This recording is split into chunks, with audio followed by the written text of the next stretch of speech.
मेरा नाम प्रसन्न है। मेरी उम्र 35 साल है। मेरे 3 बच्चे हैं और तीनों ही शहर के अच्छे स्कूल में पढ़ते हैं। मुझे अपने तीनों बच्चों से बहुत ज़्यादा प्यार है। उनके अच्छे फ्यूचर के लिए मैं बहुत ज़्यादा मेहनत करता हूँ। मेरी अपनी कपड़ों की दुकान है जो आजकल कुछ कम चलती है। मेरी शादी मेरी एक दोस्त से ही हो गई थी। वो तो बहुत ही खूबसूरत है मगर ज़ुबान की बहुत तीखी है। जो दिल में आता है वो मुंह पर ही बोल देती है। मैंने उसे बोला कि ऐसा ना करे जो लोगों को बुरा लगे, तो मुझे कहती है कि बुरा क्यों लगेगा, मैं किसी से डरती नहीं हूँ। लेकिन उसे मेरी बात समझ में नहीं आती है कि मैं उसके फायदे के लिए ही कह रहा हूँ। वो कहती है कि मैं बहुत ज़्यादा बहादुर हूँ कि दूसरों के मुंह पर ही उनकी बुराई बता देती हूँ। लेकिन मुझे उसकी आदत बिल्कुल भी पसंद नहीं आती ही। लेकिन अक्सर मैं उसकी बातों को नज़रअंदाज किया करता था। उसके इन्हीं हरकतों की वजह से आजकल मैं उससे खींचा खींचा रहने लगा था। कम से कम इंसान को बोलने से पहले थोड़ा तो ख्याल रखना चाहिए कि सामने वाले को उसकी बात बुरी भी लग सकती है। मैं आजकल अपनी दुकानदारी में थोड़ा कम ध्यान देने लगा था। उसकी वजह से बहुत ज़्यादा परेशान रहने लगा था। मैं भगवान में विश्वास करने वाला आदमी था। दुकान खोलने से पहले भी भगवान की आरती किया करता था। लेकिन ऐसा लगने लगा था कि जैसे भगवान मुझसे नाराज़ हो गए हैं। दिन इसी तरह गुजर रहे थे। एक दिन मैं दुकान पर बैठा हुआ था। कोई ग्राहक नहीं आया था। दोपहर हो चुकी थी, लेकिन एक भी ग्राहक की शक्ल अब तक मैंने नहीं देखी थी। गर्मी के दिन थे और गर्मी के मारे बहुत ज़्यादा बुरा हाल था। लाइट भी चली गई थी और मैं पंखा हाथ में चला रहा था। मेरी नज़र सामने वाले कपड़े की दुकान पर जमी हुई थी। एक के बाद एक ग्राहक आ रहे थे और ढेर सारी खरीदारी करके जा रहे थे। ऐसा नहीं था कि मेरी दुकान छोटी थी या अच्छी नहीं थी। मेरे पास हर तरह का कपड़ा मौजूद था, लेकिन फिर भी लोग मेरे पास कम ही आते थे। मैं दुकान पर बैठा हुआ था, तब अचानक एक भिखारी औरत मेरी दुकान के सामने खड़ी हो गई और हाथ फैलाकर मुझसे कुछ मांगने लगी। मगर मेरा ध्यान तो सामने वाली दुकान की तरफ ही था। मेरे दिल ने एकदम से भगवान से कहा कि से क्यों नाराज है, क्यों कोई नहीं आता है। तभी उस भिखारी औरत ने मुझे ऊंची आवाज में कहा, बाबूजी, मुझे कुछ कपड़े दे दो। इसकी तीखी और तेज आवाज सुनकर मैं चौंक कर उसे देखने लगा और देखता ही रह गया। वो ऊंची लंबी एक जवान और खूबसूरत औरत थी। घिसा हुआ पुराना सा सूट पहन रखा था जो काफी गंदा हो चुका था। पाँव में पुरानी सी चप्पल थी, जबकि उसके गोरे रंग पर काफी जच रही थी। नाक में एक नाक कील दमक रही थी जो उसके गोरे गोरे गाल पर चेहरे पर बहुत ज्यादा खूबसूरत लग रही थी। चेहरे पर जगह जगह मिट्टी लगी हुई थी, फिर भी वो बहुत ज्यादा प्यारी लग रही थी। मैं उसे देखता ही रह गया, बस देखते ही चला गया था। उसके चेहरे पर इतनी मासूमियत थी कि उसे देखकर दिल ही नहीं भर रहा था। उसने मुझे खोया हुआ देखा। फिर से उसने बाबूजी कुछ कपड़े दे दो जोर से कहा। मैं भिखारन हूँ। उसकी विनती सुनकर मैं होश में आ गया। उसकी तरफ ध्यान दिया। वह हसरत भरी निगाहों से कपड़ों को देख रही थी। मैंने कहा, दे दूंगा, पहले ये बताओ कौन हो तुम। उसने कपड़ों से नजर हटाकर मुझे देखा और कहा, मेरा नाम गोपी है, मैं भिखारन हूँ। मुझे उसका नाम काफी प्यारा लगा था। मैंने फिर से पूछा कि कहाँ से आई हो। उसने बताया, यहाँ से कुछ दूर एक वीरान जगह पर मेरा बसेरा है, वहाँ पर झोपड़ी में मैं रहती हूँ। मैंने यह सुनकर सर हिला दिया और एक खूबसूरत सा सूट उसे निकाल कर दे दिया। ये कपड़े लेकर वह बहुत ज़्यादा खुश हो गई और अपनी थैली में डाल लिया और उसने फिर मुझे धन्यवाद बाबूजी कहा। उसने मेरे द्वारा दी गई चुन्नी को अपने सर पर डाल लिया था। कहने लगी, मैं कैसी लग रही हूँ? मैं अच्छी लग रही हूँ ना? मैं सच में ही बहुत ज़्यादा खूबसूरत लग रही हूँ ना? मैं बहुत प्यारी लग रही हूँ ना? कई बार उसने ऐसा कहा। मैंने कहा, हाँ, अच्छी लग रही हो। उसने एक बार मेरा धन्यवाद किया। वो कपड़े ठीक से करके थैली में डाल लिए, दुकान से निकलकर अपने रास्ते पर चली गई। मैं अब तक उसके गुनगुनाहट और चेहरे पर छाई हुई खुशी में खो गया था। अभी उसे गए हुए 5 ही मिनट हुए थे कि एक औरत कपड़े लेने के लिए आ गई और फिर मैंने उस भिखारन का ख्याल अपने दिमाग से निकाल दिया और उस औरत को कपड़े दिखाने लग गया। अभी मैं उस औरत से फ्री ही हुआ था कि 2-3 औरतें फिर से आ गईं और कपड़े देखने लग गईं और फिर ये सिलसिला चलता ही चला गया। अब पहले ग्राहक जाता ही नहीं कि दूसरा भी आ जाता और सारा दिन यही हाल रहता। मेरी दुकान पर ग्राहक बढ़ते ही जा रहे थे। एक के बाद एक ग्राहक आते रहते और एक एक ग्राहक कम से कम 500 से 600 की खरीद करता था।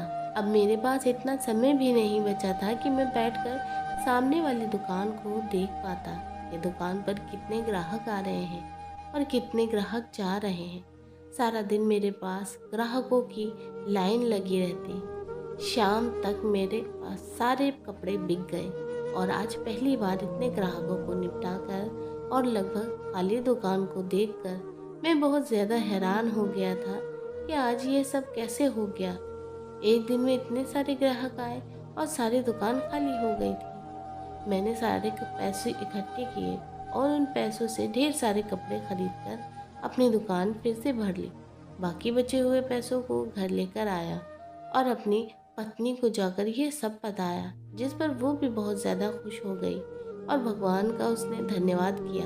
अगले दिन ड्यूटी के मुताबिक मैं फिर से दुकान पर पहुंचा और ग्राहकों का इंतज़ार करने लगा, लेकिन उस दिन फिर से वो भिखारन सबसे पहले मेरी दुकान पर आ खड़ी हो गई। लेकिन मैं ये देखकर बहुत ज़्यादा हैरान हो गया कि उसने कल वाली ही गंदी सूट पहन रखी थी। हालांकि कल मैंने उसे एक नया सूट दिया था, फिर भी वो वही गंदा पुराना सूट पहन कर आ गई थी। लेकिन वो मुझे अच्छी लगने लगी थी और मुझे हल्का सा महसूस होता था। उसके कल की तरह आज फिर कहा, बाबूजी मुझे कपड़े दे दो ना। वो इतने नर्म और प्यारे शब्दों में मुझसे मांगती थी कि मैं मना ही नहीं कर पाता था। ऊपर से उसका हसीन चेहरा और उसका वो मासूम चेहरा देखकर मेरा उसे इनकार करने का दिल ही नहीं करता था। मैंने आज भी बिना कुछ कहे उसे कपड़े दे दिए। आज उसने फिर मेरे द्वारा दी गई चुन्नी को अपने सिर पर डाल लिया था। नीले रंग के कपड़े थे और चुन्नी भी नीली ही रंग की थी। ये उसके गोरे गोरे रंग पर बहुत ज़्यादा जच रही थी, बहुत ज़्यादा खुलकर दिख रही थी।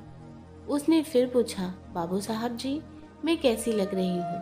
मैंने कहा, हाँ तुम बहुत ही प्यारी लग रही हो। मेरी बात सुनते ही और फिर से कपड़े उठाती हुई दुकान से बाहर निकल गई और मैं देर तक उसे जाता हुआ देख रहा था।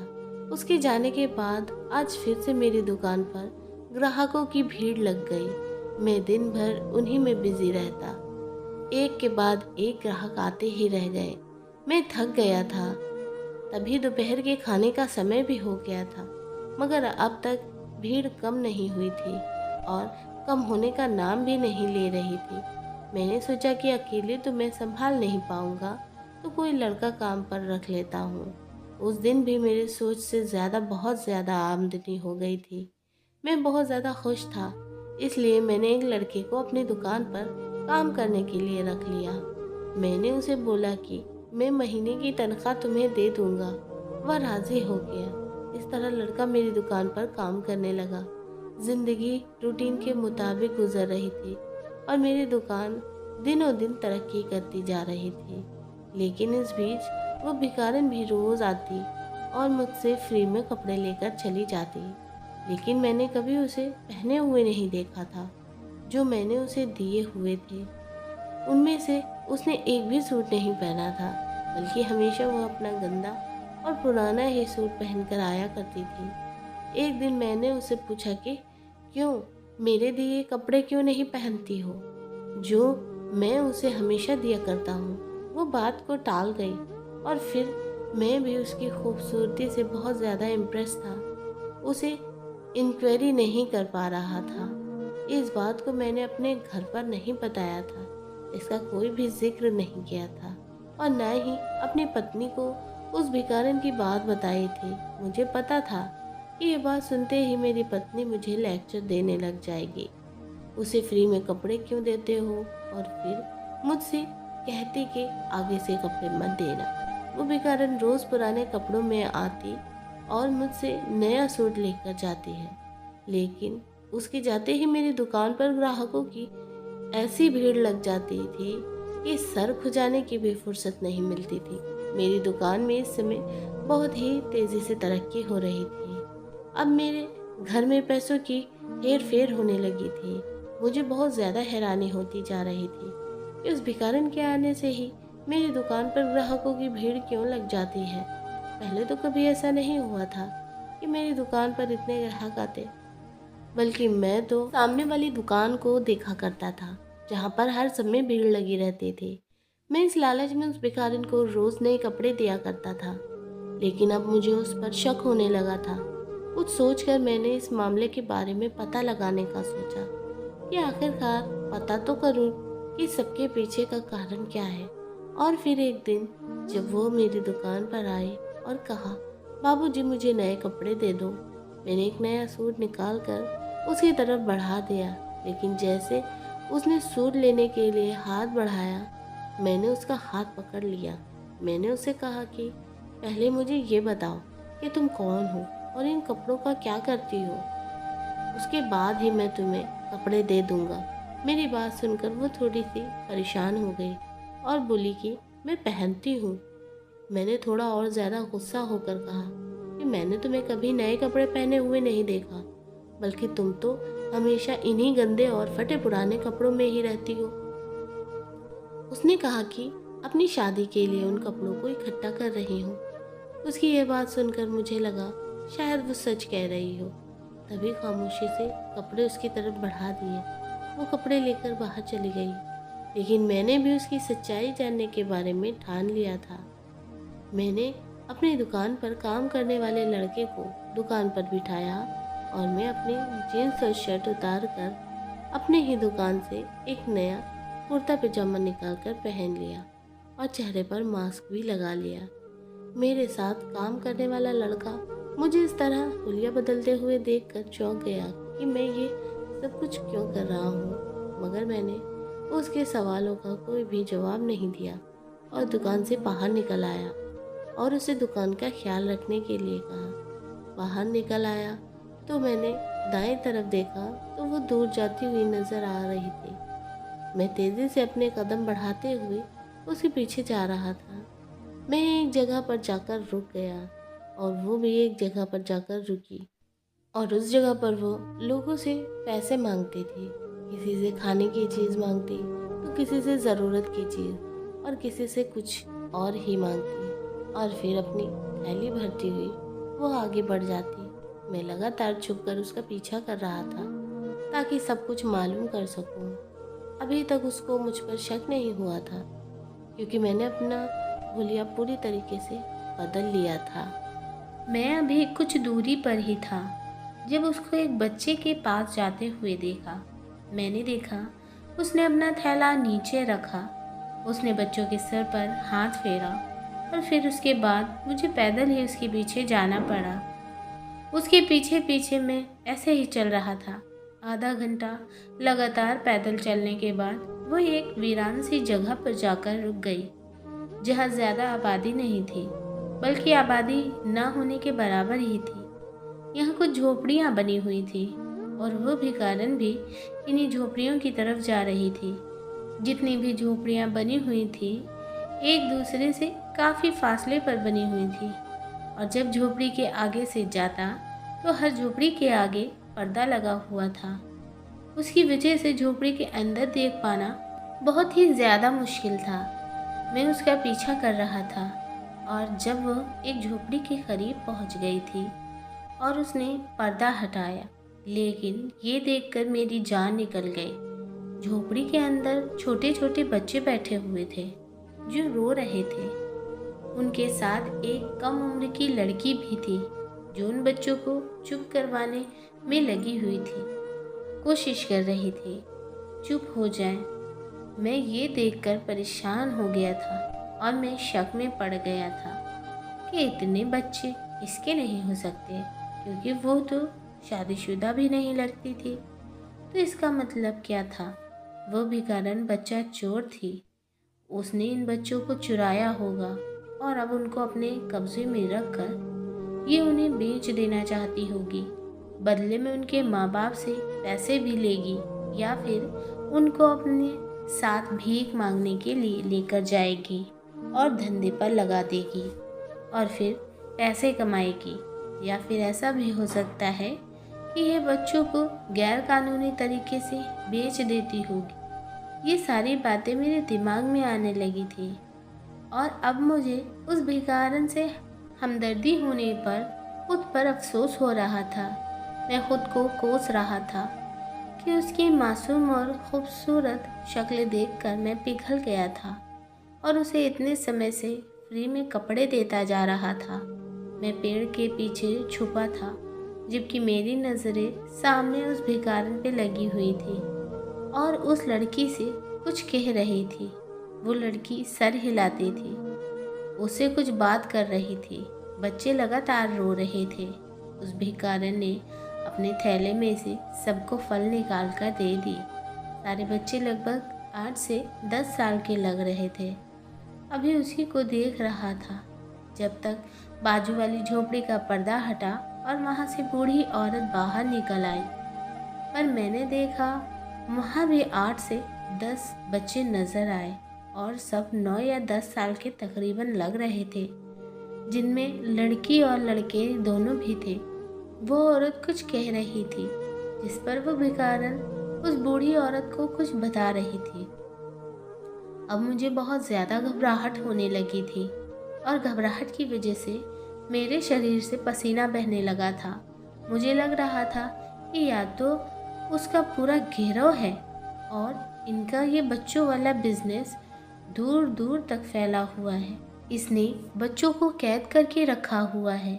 मैं वहाँ से वापस अपनी दुकान पर आ गया और कपड़े बदल कर गहरी सांस भरकर खुद को रिलैक्स करने लगा। वो सब कुछ देखकर मेरा दिमाग हिल गया था और कुछ भी समझ नहीं आ रहा था कि क्या करूं। मैं काम वाले लड़के को छुट्टी देकर दुकान बंद करके घर वापस आ गया। बार बार मेरी नज़रों के सामने उन मासूम रोते हुए बच्चों के चेहरे घूम रहे थे। ना जाने वो उनके साथ क्या करने वाली थी। ये सोचकर ही मेरा शरीर पसीने से भीग रहा था। मैंने अपने बच्चों से भी कोई बात नहीं की थी, वरना पहले मैं आते ही अपने बच्चों से बात किया करता था और उनके साथ कुछ देर खेलता भी था।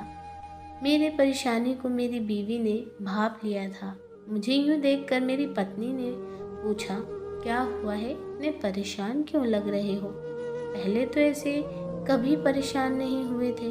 पहले तो मैंने इस बात को टाल दिया कि कोई बात नहीं, लेकिन ये बात कि मैं रोज़ नए नए कपड़े देता था उस भिखारन को, अगर मैं उसे यह बात बता देता तो वो मुझे बेवकूफ़ समझकर समझाने लग जाती। आखिर तुमने ऐसा क्यों किया?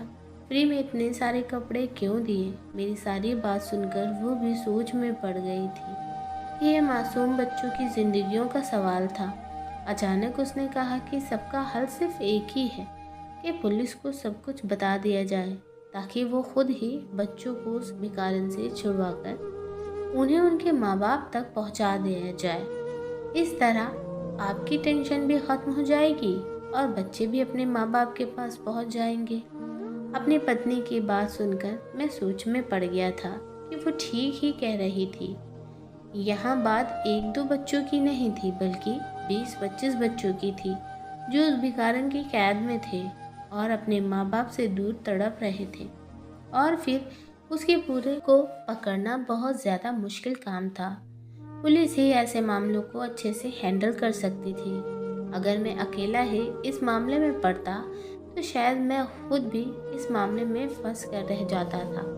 अपनी पत्नी की बात सुनकर मैं उस पर सोच विचार करने में कामयाब हो गया और इस नतीजे पर पहुंचा कि ये मामला पुलिस तक जाना ही चाहिए। अगले दिन वो भिखारन सूट लेने के लिए आ गई तो मैंने बिना कुछ कहे सूट दे दिया। फिर काम वाले लड़के को दुकान पर बिठाया और मैं पुलिस स्टेशन की तरफ रवाना हो गया। पुलिस स्टेशन पहुंचकर मुझे आधा घंटा हो गया था और फिर इंस्पेक्टर के फ्री होने पर मैंने उसके पास जाकर इंस्पेक्टर को सब कुछ बता दिया। मैंने उसे सब कुछ बता दिया लेकिन वो मेरी बात ठीक से सुन नहीं रहा था। फिर थोड़ी देर बाद उसने मेरी बात मान ली। ये सुनकर इंस्पेक्टर ने कहा कि वो खुद इस मामले को हैंडल करेंगी। पुलिस वाले ने कहा कि तुम हमें बस उस जगह की लोकेशन बता दो या फिर हमारे साथ चलो।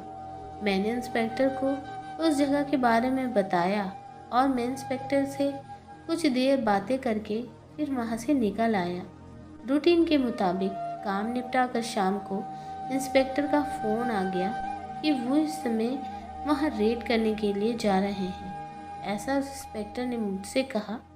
फिर मैंने कहा मैं आपके साथ ही चलूँगा ताकि जल्द से जल्द बच्चों को छुड़वाया जा सके और उनके माँ बाप तक उन्हें पहुँचाया जा सके। कहीं ऐसा ना हो कि उन बच्चों को छुड़ाने में देर हो जाए और वो भी कारण बच्चों को आगे कहीं पहुँचा दे। उस समय पुलिस थाने की तरफ रवाना हुआ और इंस्पेक्टर के साथ जाकर मिल गया। इंस्पेक्टर पूरी तैयारी में था। 15 पुलिस वालों की टीम तैयार थी और फिर मेरे आते ही सब उसी वीरान जगह की तरफ जाने लगे। वो इंस्पेक्टर रास्ते में मुझे मेरे बारे में पूछ रहा था कि मैं कौन हूँ और क्या करता हूँ, तो मैंने भी बिना कुछ छुपाए उसे अपने बारे में सब कुछ बता दिया और फिर छुपाने वाली तो कोई बात नहीं थी। पुलिस वाला जुर्म करने वाले के बारे में बता रहा था कि कैसे लोग एक दूसरे से दुश्मनी कर बैठते हैं, एक दूसरे को नुकसान पहुंचाने लगे हैं, अपने अपने फ़ायदे के लिए एक दूसरे को मारने कूटने लगे हैं, नुकसान पहुंचाने लगे हैं। नुकसान पहुंचाना तो आम बात हो गई है। वो कहते हैं ना कि अपना काम बनता और भाड़ में जाए जनता। मैं इंस्पेक्टर की बातों से बहुत ज़्यादा सहमत हुआ था। बातों बातों में हम उस वीरान जगह के पास पहुंच चुके थे। उस इंस्पेक्टर ने गाड़ियों को कुछ दूर ही रुकवा लिया था और अपने पुलिसकर्मियों को कहा कि झोपड़ियों को चारों तरफ से घेर ले। सारे पुलिसकर्मियों ने झोपड़ियों को चारों तरफ से घेर लिया। मैं गाड़ी के अंदर बैठा रहा था क्योंकि पुलिस इंस्पेक्टर ने मुझे बाहर आने से मना कर दिया था। बाहर आने से तुम्हारी जान को खतरा हो सकता है। ऐसा ना हो कि इस गिरोह के लोग हमला कर दें। ऐसे में तुम्हारी जान को खतरा भी हो सकता है। मैं भी गाड़ी के अंदर ही बैठा रहा और उन लोगों को देख रहा था वह क्या कार्रवाई कर रहे हैं। झोपड़ियों को घेर लिया गया था और वह इंस्पेक्टर अभी उस भिखारन को बाहर आने के लिए कह रहा था। इंस्पेक्टर की आवाज़ सुनकर वो भिखारन बाहर आ गई। इंस्पेक्टर ने कहा कि अपने आप को हमारे हवाले कर दो। मैं दूर बैठा उनके चेहरे के हाव भाव देख रहा था। इंस्पेक्टर से कुछ कह रही थी लेकिन इंस्पेक्टर नम सिर हिला रहा था। थोड़ी देर में झोपड़ी के बच्चे भी बाहर आ गए थे और ये सब कुछ देख रहे थे और रो भी रहे थे। इंस्पेक्टर ने अपने पुलिसकर्मियों को समझाया कि वो इन तीनों को गिरफ्तार कर ले। वो तीनों रोती हुई हाथ जोड़ रही थी लेकिन इंस्पेक्टर नज़रअंदाज करते हुए हथकड़ियाँ डालकर उन तीनों को गाड़ी में डाल चुका था। कुछ देर बाद झोपड़ियों की तलाश भी ली गई थी मगर कुछ भी खास नहीं मिल पाया था। किसी तरह से कोई हमला भी नहीं हुआ था। शायद उसके साथी कहीं छुपकर बैठे हुए थे या कहीं और मौजूद थे।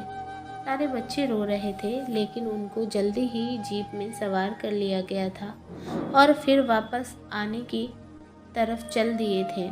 इंस्पेक्टर से बात करके विश्वास लिया कि वो बच्चों को उनके घर तक ज़रूर पहुंचा दें। उन तीनों अपराधियों को जेल में बंद कर दिया गया था। मैं बहुत रिलैक्स होकर घर वापस आ गया था। मैंने एक बहुत ही अच्छा काम कर लिया था। मैं अंदर से बहुत खुश था। घर आने के बाद मैंने सब कुछ अपनी पत्नी को बताया जिसे सुनकर वो भी बहुत ज़्यादा खुश हो गई थी। चलो सब कुछ अच्छे से हो गया था और किसी तरह का कोई नुकसान भी नहीं हुआ था। मैंने भी सोचा कि चलो बस अब उन बच्चों को उनके माँ बाप मिल जाएं। अगले दिन मैं अपनी दुकान पर आ गया। रूटीन के मुताबिक वो भिखारन आज नहीं आई थी और आती भी कैसे, वो तो जेल में बंद थी। मैं सुकून से बैठा ग्राहक के आने का इंतज़ार कर रहा था लेकिन 11 बज गए थे और कोई भी ग्राहक नहीं आया था।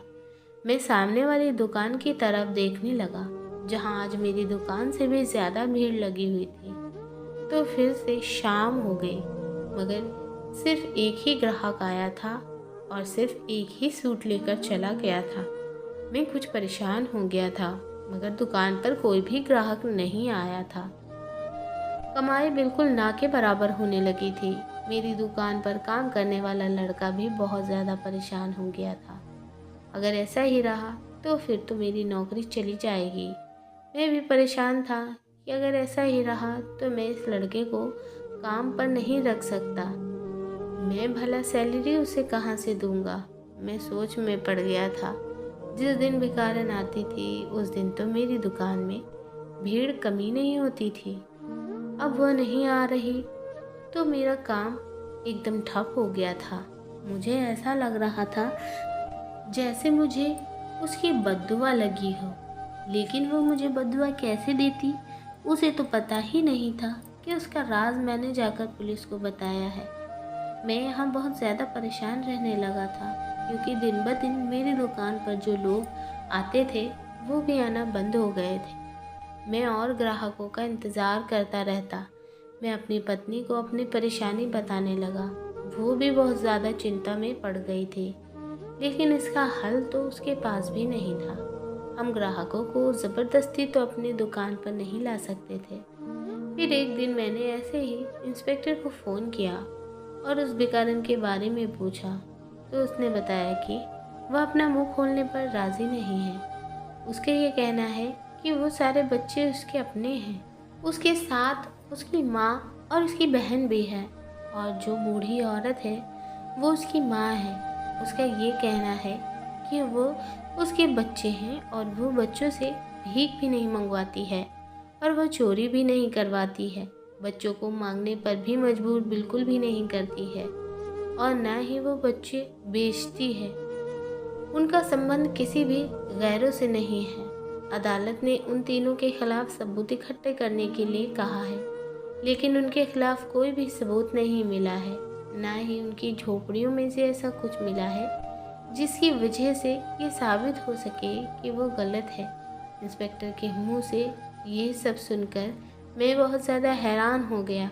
मैंने पूछा कि बच्चों का क्या हुआ, क्या उनके माता पिता मिल गए? तो वो कहने लगा कि नहीं, उनके माता पिता नहीं मिले। इंस्पेक्टर की ये बात सुनकर और भी ज़्यादा हैरानी में पड़ गया। इन बच्चों में से किसी के भी माँ बाप अब तक नहीं मिल सके थे, और अखबार में भी ऐड दे दी गई थी, लेकिन अब तक कोई इन्हें लेने के लिए नहीं आया था। और वो बच्चे बस रोते ही रहते हैं और कहते हैं कि उन्हें उनकी माँ के पास जाना है। मैंने हैरानी से पूछा कि कौन है उनकी माँ। इंस्पेक्टर ने बताया कि वो अपनी माँ उसी भिखारन को कहते हैं जिसके खिलाफ आपने गवाही दी थी और कहा था कि वो बच्चों को कैद करके रखती है। इस भिखारन को अपनी माँ कहते हैं और बूढ़ी औरत को नानी और उस कम उम्र वाली लड़की को मासी कहते हैं। इंस्पेक्टर कुछ और भी बोल रहा था, लेकिन मैं तो इतनी सी बात पर ही हैरान रह गया। क्या हो रहा है मुझे कुछ भी समझ नहीं आ रहा था। मैंने फ़ोन बंद कर दिया और कुछ अजीब सा सोचने लगा जो हमारी आंखों से छुपा हुआ था। अब तो मेरे दिल में और भी कुछ चलने लगा था। मुझे ऐसा लग रहा था जैसे मैंने कुछ गलत काम कर दिया हो। इसके बारे में सोच सोच कर मेरा सर दर्द करने लगा था। बच्चों के लिए ऐड भी अखबार में दे दी गई थी, लेकिन किसी ने भी अपना बच्चा नहीं कहा था, पर ना ही कोई बच्चों को लेने के लिए आया था। कुछ सोच समझकर मैंने दुकान को काम वाले लड़के के हवाले किया और खुद थाने जा पहुंचा और सीधा इंस्पेक्टर के पास जाकर उसे मिलने लगा, जो खुद इस मामले में उलझा हुआ था। मुझे देखते ही वो सीधा होकर बैठ गया, तो मैं भी उसके सामने जाकर बैठ गया। मेरे कुछ बोलने से पहले ही उसने कहा कि बच्चों का रो रो कर बुरा हाल है। वो सिर्फ अपनी माँ, नानी और मासी के पास जाना चाहते हैं। मैं उनमें से कुछ बड़े बच्चों से पूछताछ की है। उन्होंने बताया है कि उनकी माँ ने कभी भी उन्हें मारा तक नहीं है। वो अपनी नानी और अपनी मासी के साथ ही रहते हैं, और ये नहीं उन लोगों ने ये भी बताया कि जब से उन्होंने होश संभाला है तब से उन्होंने उन तीनों के साथ ही रहते हुए देखा है। उन बड़े बच्चों ने ये भी बताया कि कभी कभी माँ किसी नए बच्चे को ले आती है और फिर वो बच्चा भी हमारे साथ ही रहने लगता है और फिर कहीं नहीं जाता है। हमारी माँ बहुत ही अच्छी औरत है। हमारे लिए खाने पीने, रहने और कपड़ों की व्यवस्था वो खुद ही करती है और हम सबसे बहुत ज़्यादा प्यार करती है। कभी कोई बाहर का आदमी हमसे मिलने नहीं आता है। इंस्पेक्टर की बात सुनकर मैं और भी ज़्यादा उलझ कर रह गया था। मैंने इंस्पेक्टर से पूछा, तो इस सब का क्या मतलब है? तो इंस्पेक्टर कहने लगा कि मुझे लगता है कि आपने जो कुछ भी बताया था वह सिर्फ आपकी गलत फहमी है। इन तीनों के बारे में ज़रूर आपको कोई गलत फहमी हुई होगी। अभी मैं उन तीनों से कुछ बात करने के लिए ही जा रहा हूँ। आप आएंगे? तो मैंने कहा कि चलो मैं भी चलता हूँ आपके साथ। मैं इंस्पेक्टर के साथ उन तीनों औरतों के पास आ गया जो कि एक ही जगह पर बंद थी। उन तीनों की हालत पर मुझे बहुत ज़्यादा दया आ गई थी। साफ मतलब था कि पूछताछ के लिए लेडी इंस्पेक्टर ने उनसे सब कुछ उगलवाने के लिए उन पर हाथ साफ कर दिया था। मुझे देखते ही वो खूबसूरत भिखारन जल्दी से मेरी तरफ लपक गई थी और फिर सलाखों को थाम कर कहने लगी, बाबूजी, अच्छा हुआ कि तुम आ गए हो। मुझे पता था मेरा भगवान मेरे लिए किसी न किसी को मेरी मदद करने के लिए ज़रूर भेजेगा, हमें बचाने के लिए। देखो तुम आ गए हो। उसकी आंखों पर विश्वास की पट्टी देखकर मैं शर्मिंदा हो गया था। जिसे वो अपना मददगार समझ रही थी वही तो असल में उसे वहाँ पहुँचाने का जिम्मेदार था। इंस्पेक्टर ने खामोशी से उससे पूछा, इतने सारे बच्चे आपने पास क्यों रखती हो? आखिर ये बच्चे किसके हैं? उसने कहा कि ये सारे बच्चे मेरे हैं। मैंने थोड़ा गुस्से से कहा कि मैं जानता हूँ तुम शादीशुदा नहीं हो और इतने सारे बच्चे तुम्हारे नहीं हो सकते। उसने कहा, सगे नहीं है तो क्या हुआ, मगर मैंने इन्हें पाला है तो ये मेरे ही बच्चे हुए। छोटी उम्र में ही मेरा बाप गुजर गया था। हम पहले भी झोपड़ी में ही रहते थे और मांग मांग कर गुजारा करते थे। माँ बीमार पड़ गई तो मैंने भी भीख मांगना शुरू कर दिया। क्योंकि अनपढ़ थी, कहीं कोई इज्जतदार नौकरी भी नहीं कर सकती थी। खुद को इतना मजबूत बना लिया था कि कोई मर्द बुरी नज़र डालने से पहले डरता था। मैं गली गली भीख मांगती तो कोई बच्चा मुझे बेसहारा मिल जाता तो उसके सर पर माँ बाप का सहारा नहीं होता। मैं उन्हें यहाँ पर ले आती थी। सारे बच्चे सड़क के किनारे सोते और भीख मांगा करते थे। कुछ बच्चे तो इतने छोटे थे कि उनको पता भी नहीं था कि वह क्या कर रहे हैं। 1 या 2 दिन के थे, शायद किसी के पाप की वजह से इस दुनिया में आ गए होंगे और उसे कूड़े में फेंक दिया गया था। मैं उन बच्चों को उठा कर लाती थी और उन्हें पालती थी, उनकी देखभाल करती थी। ऐसे करते करते मेरे पास 20 से 25 बच्चे जमा हो गए थे। लोग बच्चों को खुद से दूर करते हुए ये भी नहीं सोचते ये कितना बड़ा पाप है। अनाथ बच्चों के रिश्तेदार का फ़र्ज होता है कि वो उन अनाथ बच्चों की परवरिश करे, मगर आज के दौर में इंसानियत जैसे मर ही गई है। बच्चों के अनाथ होते ही उनके रिश्तेदार भी उन्हें भूल जाते हैं। आप इन बच्चों से खुद पूछ लीजिएगा। मैंने इन बच्चों को पाला है, मेरी बूढ़ी माँ और मेरी बहन ने पाला है। उस भिखारिन की बात सुनकर मैं बहुत ज़्यादा शर्मिंदा हो गया। मैं कितना गलत समझ रहा था। इंस्पेक्टर ने अदालत में जमा कराई गई रिपोर्ट वापस ले ली थी और उस भिखारिन और उसकी माँ और बहन और बच्चों को छोड़ दिया था, लेकिन अपने तौर पर कुछ समय तक तो इस समय मीना को घर से बाहर निकाल सकती थी, लेकिन मैं उस बेकसूर के साथ नाइंसाफ़ी नहीं कर सकती थी और उन दोनों माँ बेटी के सर से इज्जत की छेद नहीं सहना चाहती थी। कुछ दिनों बाद ही रोहित ने अपनी बेटी को एक्सेप्ट कर लिया। सारे बच्चों के साथ रहने लगी थी। वो मुझे और इंस्पेक्टर को ना जाने कितनी दुआएं देती जा रही थी।